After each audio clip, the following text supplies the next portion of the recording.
folks, Nina Oliveri here. Today I am with Allison.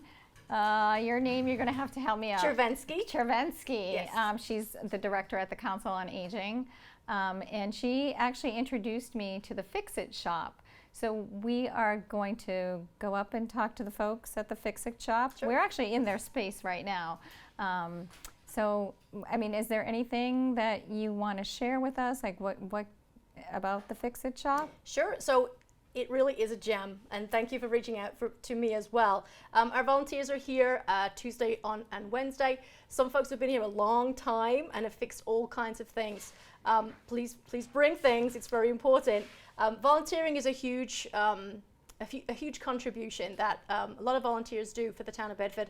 I'm very grateful for every one of these volunteers. They bring a lot to the town. Their time is very valuable, and they have skills, which is even better. So thank you so much for coming out, and I'm glad they were willing to talk to you. Yeah, and it's a very nominal, the fee yes. is just, so yeah, bring on your stuff and we'll see if they can fix it. Let's challenge these fellers. Oh, Susan McDonough. Did I say it right, McDonough? Yes. Okay, Susan McDonough. She is the admin at the Fix-It shop here. Susan, this looks like an amazing place, and lots of amazing things going on right here. So can you tell us, like, how did this all get started, and how long has it been going on? I think it's been going on for about 25 years. I've just been here for almost 9, so it was way before me. And almost 9 years ago, they had an ad in the newsletter that they needed an admin. And I like to keep things organized, so I volunteered, and they said, okay. You got it. I've been doing it for all these years because the men are engineers, so I try and keep them organized. Nice. And when people come in, they fill out a form, and I fill out a tag that I attach to whatever the item is, and the bottom half gets cut off, and that becomes their little receipt so that they can keep that. So we get their address, their phone number, the item itself, what's wrong with the item, and then that translates to having the men work on it after that. We always want work. Always. So we like to keep these guys busy, I guess, it sounds like. Okay. And sometimes an item will come in the door, and it's like vultures. Whoever can get there first, they will work on the item.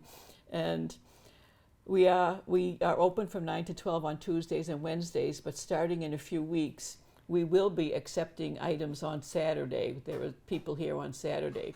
So we have forms for people to fill out and information and stuff so that they can drop things off on a Saturday rather than just during those few morning hours. So we're hoping that will increase the people we get. And when people come to pick something up and go home, I always ask them to please go break something else. Very nice. Well, thank you. So how many gentlemen work here? It's primarily you. Do you have any women that work No. here? Oh. We've never had a woman since I've been here. I think there have never been any women. And we have these, we had more. We had people who fixed clocks, but they have passed.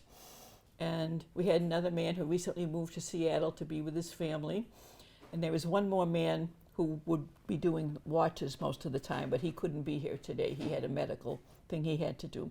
So it's basically these 4 plus 1. These 4 guys. So Plus we have 1, Ken Clayton, and then Chi-Yun Wang, and then we had Fred Giannetti, right? Did I say this right? And Sam Raleigh. And Sam Raleigh. So these 4 guys here, and maybe we can interview one of these guys. So Fred, Yes. thank you so much for taking the time to talk to me. Yep. I have so many questions. Okay. Sounds like you're a super talented guy, and you keep a lot of these men in check, sounds like? Or do they keep you in check? I think they keep me in check. Okay. Okay, so tell me a little bit about your background. Like, what brought you here to the Fix-It shop? I was a self-employed electrician until about 2010 when I had a stroke. Okay. In 2012, I had brain surgery. And I'm looking for something to do. Okay, so get That's the- yourself out of the that's- house. Yeah, yes, it is. And keep That's yourself what brought me busy here. and Yeah. okay, so nice. So what are some of the things that you've fixed? I'm the glue guy. I'm the glue guy. Okay, you the glue guy. Glue So guy. you're The chairs here like this. yeah. And then what are some of the other things? Because there's a whole array of items that you guys We're have working fixed. that lamp right there. Okay. Right now. So lamps, no mechanical clocks. Right. Okay, but furniture you'll put together, vacuum cleaners. If they had all the parts. If they have all the parts. Okay. Vacuum cleaners. Vacuum cleaners. Now, what is one of the most interesting items that you've had a request to fix? I don't know, the scooter that came in, the electric scooter. An electric scooter. Yeah.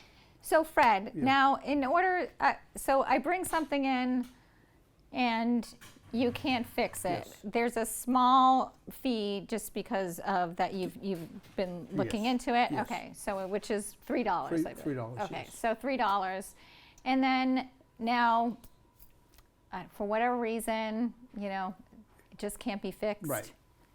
What happens then? It goes into recycle bucket that the DBW dropped to us. Okay, so the DPW has dropped off a bin Yes. that you can then dispose of it. Yes. Okay, and then those parts actually get recycled, Yes, don't they? it And do- they yes, get they do. reused. Yes, yes. That's great. Yeah. That's so as far as like our environment goes, so you're doing a service. Right. Okay. Do not bring it in just to throw it away. Just, That's a big no-no. Right. Bring it in because you want it diagnosed, you want it fixed, and you want to reuse. right. Hi, Sam. So Sam Raleigh here. He is one of the guys here at the Fix-It shop, and it looks like, what are you working on? I'm replacing the watch battery for some watches. Okay, so he's working at watch battery. I see some clippers back there. Okay, so this is great. Okay, and then Chi-Yoon right here looks like he's got a plethora of stuff going on, working on a lamp, a coffee pot. So we got a lot of things going on here as well. And then Ken, what are you working on? Well, this is a battery-powered clock that came in. It has lost its second hand. Oh boy. Now we'll just dig out the adhesive, put a little adhesive on it, and then we'll put it back together. There we go. And And there it goes. This So these- this is something Fred, we got in this morning. It wouldn't rewind. Oh, Fred found a way to make it work, so now no ends to your talents. I love this. This is great. Thank you. I was a mechanical engineer early in my life, worked for Ford Motor Company. Ah. And my second retirement, one of the founders of this place recruited me in here to He said, we need something you. to do. We have a lot of broken vacuum cleaners. So this has been a great experience for me. I appreciate you guys all taking the time to explain to us about the Fix-It shop, what you do, and how you benefit this community. Bedford has a lot of wonderful things, and I just want to introduce people to more, because if people don't know you're here, then they're not taking advantage of it. So thank you so much. I really do appreciate it. You guys are great. Thank you. Thank you for being my neighbors.